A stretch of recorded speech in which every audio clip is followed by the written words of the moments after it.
Hello बच्चों, let's read this question. Perpendicular are drawn from points on the line x plus 2/2 is equal to y plus 1/-1 is equal to z/3 to the plane x plus y plus z is equal to 3।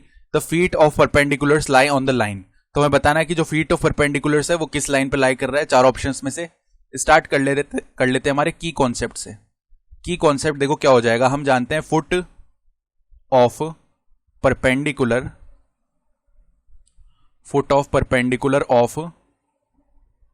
Of point x1, y1, z1 on the plane जिसका equation है ax plus by plus cz plus d is equal to 0।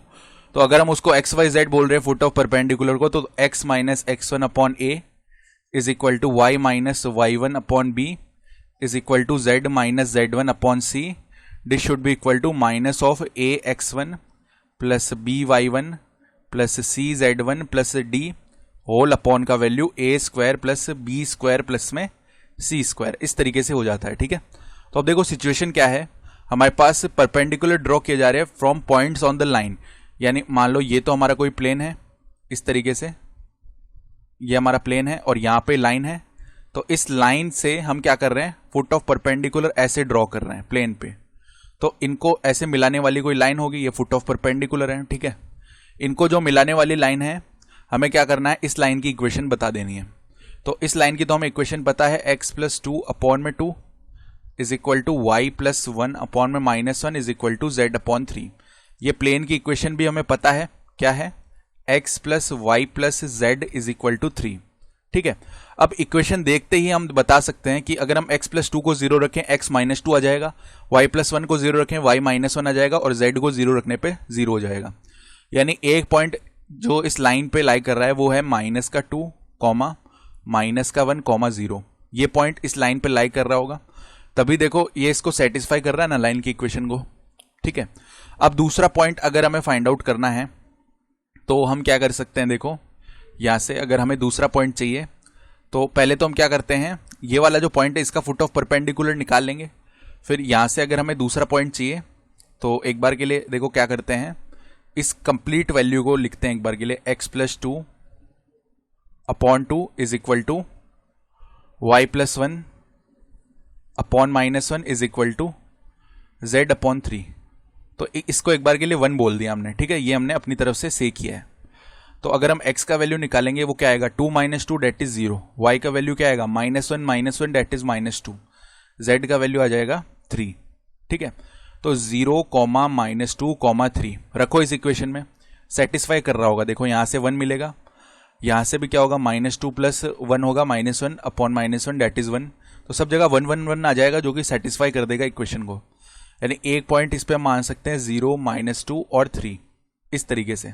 ठीक है, अब दोनों का foot of perpendicular निकाल लेते हैं। ठीक है, तो यहां पे देखो फॉर -2 -1 0 अगर हम लिखें x माइनस x1 का वैल्यू यहाँ पे -2 आएगा तो x प्लस 2 अपॉन में प्लेन की इक्वेशन में x का कोफिशिएंट 1 है, that is equal to y plus 1 upon में भी 1 आएगा, z माइनस 0 अपॉन में भी 1 आएगा, that is minus of, plane की इक्वेशन में रख दो -2 -1 और 0।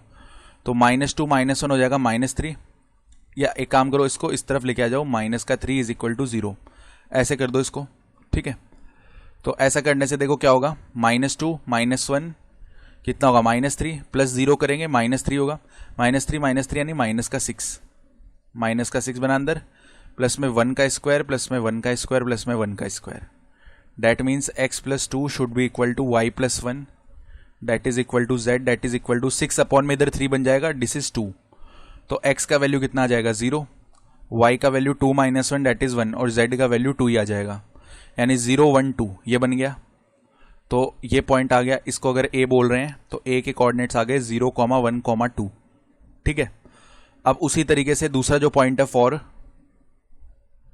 जो सेकंड पॉइंट था 0, -2 और 3, तो x माइनस 0 अपॉन में 1 that is equal to y plus 2 upon में 1 that is equal to z minus 3 upon 1 that is equal to minus of, अब यहां पे रख देते हैं तो 0 -2 प्लस में 3 हो जाएगा 1।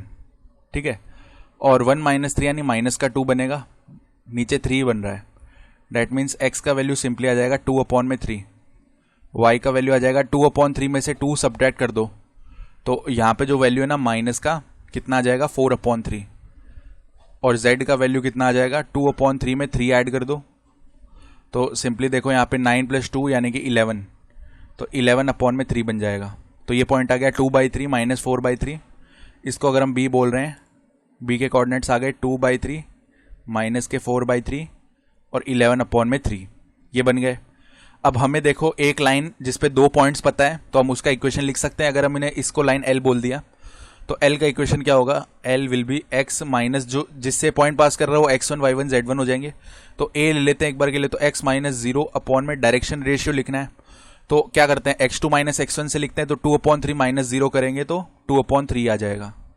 That is equal to y minus y1 का वैल्यू 1 है, तो 1 अपॉन में अब डायरेक्शन रेशियो लिखा तो y2 माइनस y1 करना पड़ेगा, माइनस 4/3 माइनस 1 करेंगे तो माइनस का 7/3 आ जाएगा।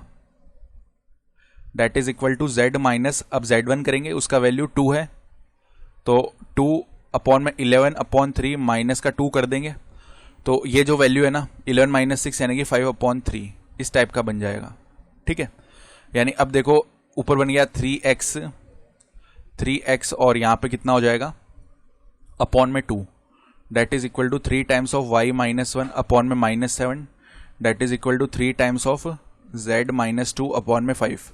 3 सब जगह डिवाइड हो गया, यानी x/2 that is equal to y minus 1 upon में आ जाएगा -7, that is equal to z minus 2 upon में 5। तो देखो यहाँ पे ऑप्शन डी जो है वो एज इट इज मैच कर रहा है, ऑप्शन डी हमारा सही हो गया है। I hope you understood this explanation, best of luck.